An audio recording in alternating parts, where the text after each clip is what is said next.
Salut, moi c'est Mathias Groth, 23 ans. Je suis chef de projet logistique chez Motoblues et cette année je fais l'Enduro 2020 qui aura lieu dans 3 semaines. Je l'ai fait il y a 2 ans en tant que vraiment novice. Là, ça fait 2 ans que je prends l'expérience. Donc j'espère pouvoir faire une position correcte et satisfaisante pour moi. Et puis voilà, je roule avec la team Padoue, avec mon frère en hommage à mon grand-oncle qui est décédé en juillet. Et puis soutenu par Motoblues, j'espère faire un résultat digne de ce nom. Alors, salut, moi c'est Romarian, j'ai 23 ans, je suis conseiller au shop de Seclin, donc Motoblues Seclin. Donc ça fait maintenant 4 mois seulement que je suis arrivé, je m'occupe du rayon tout-terrain, chaussures et gants. Donc cette année, plus grande première pour moi, je vais faire l'Enduro sous les couleurs de Motoblues. Donc c'est mon 3e ou 4e Enduro avec les grands. Donc ma meilleure performance pour l'instant c'est 36 avec une 2,5. L'année dernière j'ai cassé malheureusement, j'étais 27. Sinon j'ai déjà fait plusieurs fois en junior également. J'étais 2 fois champion de France des sables, donc en 250 et en junior. Donc le sable je connais, j'aime beaucoup. Là, actuellement on est tous ensemble à Loom Plage pour faire une petite vidéo sympathique pour vous et je pense qu'on promet quelque chose de bien. Salut, moi c'est Julien, j'ai 25 ans, je suis chez Motoblues depuis 5 ans, je suis chef de projet transformation et innovation. J'en suis à mon 9e touquet cette année, un peu particulier parce que je fais un touquet vintage vu que je viens seulement de reprendre suite à une opération des ligaments croisés. Et sinon je fais du motocross depuis l'âge de 3-4 ans, donc ça va faire une vingtaine d'années. Cette année l'appréhension au touquet elle est un peu différente, j'ai pas vraiment de préparation, on est début janvier, la course c'est fin du mois. Je commence seulement à découvrir la moto, qui est une nouvelle moto avec laquelle j'ai jamais roulé, qui est plus vieille que moi en l'occurrence. Donc ça va être un peu particulier, mais le tout, ça va être de s'amuser surtout. Salut les gars, du coup merci d'être avec nous aujourd'hui. On est à 3 semaines de l'Enduro là bientôt. Donc comment a s'est passé votre préparation, bientôt Graillant, comment vous sentez? Moi écoute, oui, je suis voilà, 3 semaines du touquet. Les courses qui sont passées n'étaient pas top, mais j'étais pas encore 100%. Mais là, depuis 2-3 semaines, ça travaille vraiment très dur et le but c'est quand même le touquet. Donc moi je veux être prêt ce jour-là et pas avant. Mais déjà à Graillant, je pense que ça va faire un gros step et on va se montrer déjà. Et voilà, et on bosse dur et voilà. Ouais, la saison est bien lancée. On travaille de semaine en semaine, on progresse au fur et à mesure. Bon, les courses, ça a été, il y a eu du bon, il y a eu du moins bon, donc maintenant on continue. L'objectif principal c'est le touquet et on sera prêt de toute façon. Et vous les gars, alors du coup comment ça se prépare cet Enduropole? Plutôt tranquillement, on va dire, on essaie de se préparer un peu physiquement. En tout cas moi personnellement, j'essaie d'aller courir 1 ou 2 fois par semaine. J'essaie d'aller un petit peu à la salle pour travailler un peu le haut du corps. Et puis rouler tous les week-ends. J'essaie de faire des petites manches. Justement, on voulait un peu des conseils, enfin moi en tout cas des conseils sur les entraînements. Là 3 semaines, il reste 3 week-ends. Qu'est-ce que vous conseillez au niveau des entraînements? Des fois un peu d'endurance, des longues manches, un peu de sprint aussi. Après, c'est pas facile, mais surtout si c'est pour le plaisir, moi je ferai je partirai et je roulerai jusqu'à quand ça va plus. Voilà, parce que après au-delà d'une demi-heure, limite 45 minutes, 1 heure. Quoi. Oui, si c'est possible, parce qu'après des sprints pour vous, je sais pas, comme vous jouez pas pour le podium, c'est plus pour le plaisir, je pense. Les sprints, je pense que c'est pas efficace pour vous. C'est vraiment pour nous, si on doit vraiment attaquer la dernière heure ou une demi, c'est surtout pour ça. Tu vois. Et après côté technique, c'est aussi de commencer un peu à gérer, on parlait tout à l'heure de régler les petits réglages, bien serrer les boulons. C'est vrai que ça permet aussi de ça, d'avoir des entraînements sur la longévité pour essayer de voir si la moto tient, s'il n'y a pas des petits soucis mécaniques qu'on peut éviter le jour J. C'est vrai que c'est quand même une course où la mécanique et l'humain est quand même très important, si tout est un rapport. Donc il faut aller au bout de cette course. Donc c'est important de faire de l'endurance comme une heure et demie pour essayer de tenir ces fameuses 3 heures qui sont un enfer pour tout le monde dans tous les cas. Même pour nous. C'est l'enfer pour tout le monde à tout niveau, ça reste compliqué. Et puis de faire un petit point mécanique, c'est important de bien connaître sa moto et d'éviter pourquoi pas quelques petits soucis qu'on peut éviter à l'entraînement. Donc essayer de se rapprocher gentiment de la date avec un maximum de cohérence avec le touquet. Et j'espère m'amuser et pas avoir de problème. Surtout ça, voilà.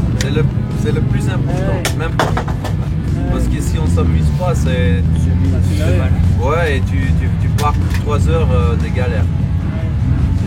Et vous gérez comment la course pendant les 3 heures? Est-ce que vous allez tranquillement sur la première heure et demie et après vous donnez un peu plus de, on va dire, de votre personne après ou...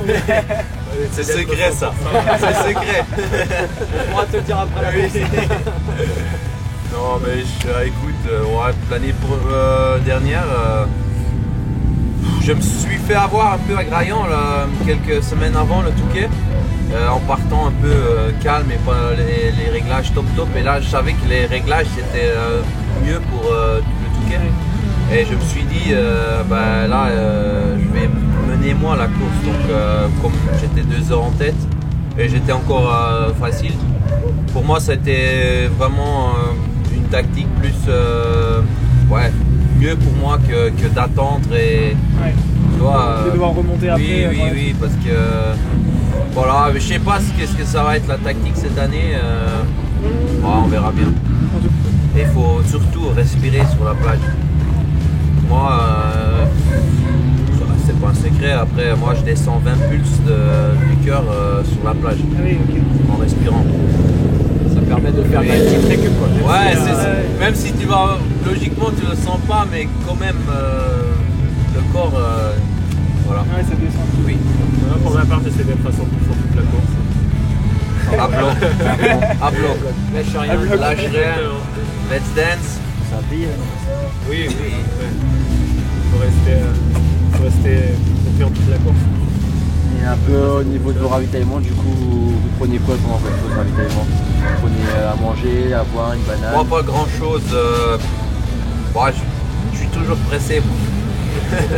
Non, mais un petit gel ou quoi, un petit gel, un peu d'eau. Et après, moi, j'ai 1,5 litre dans le dos et j'essaye de le consommer pendant 3 heures, tu vois, pas en une fois, mais tout le temps quand je monte sur la plage ou je bois un bon coup. Et tous les 20 minutes, 30 minutes, il faut vraiment essayer d'avoir un bon coup.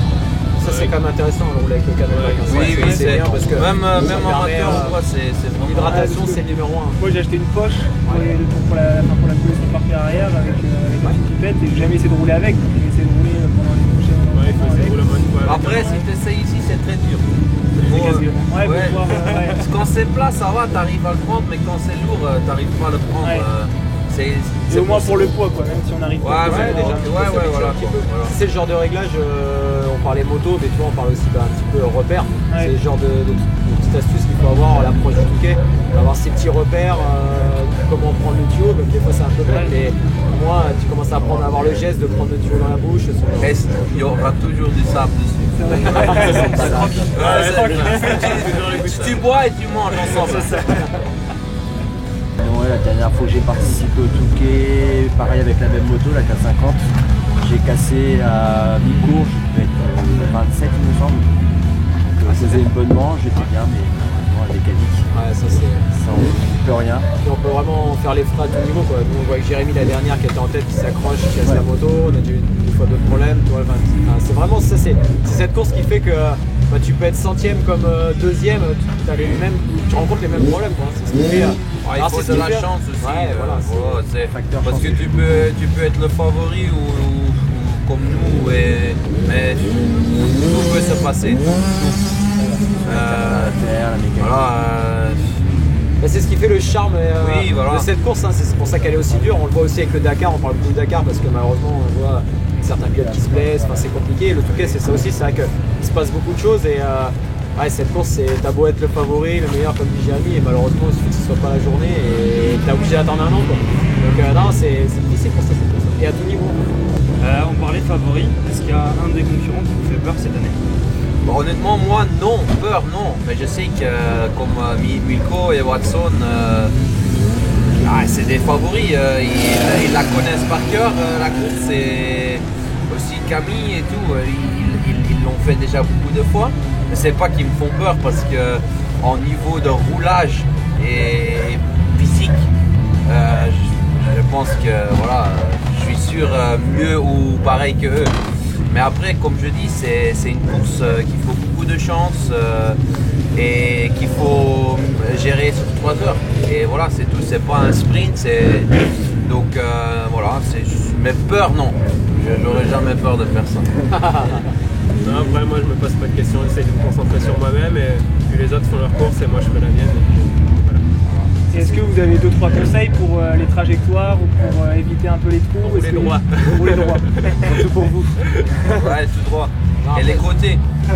Les côtés, tu vois, les côtés ils ont ras aussi et il faut vraiment des fois lécher que ta roue elle fait ça.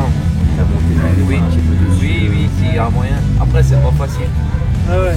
Et puis lever la tête, le regard. Oui. Si vous pouvez anticiper, ça c'est top. Ouais, il Parce faut que regarder très loin. c'est vrai que comme ça zigzague beaucoup, qu'il y a beaucoup de pilotes, plus on anticipe, plus il y a de facilité à éviter un incident. Ou, voilà, c'est vraiment c'est quelque chose de bête. On dit le regard, c'est primordial. On a tendance à oublier, quoi. Et surtout quand on fatigue. Plus on fatigue, plus on s'effondre, et plus du coup on baisse la tête. Et après moins lucide et du coup pour anticiper. Bonne chance à vous et puis on se verra sur la piste. Merci pour les conseils. Bonne chance à vous. Ouais, bon courage. Ouais.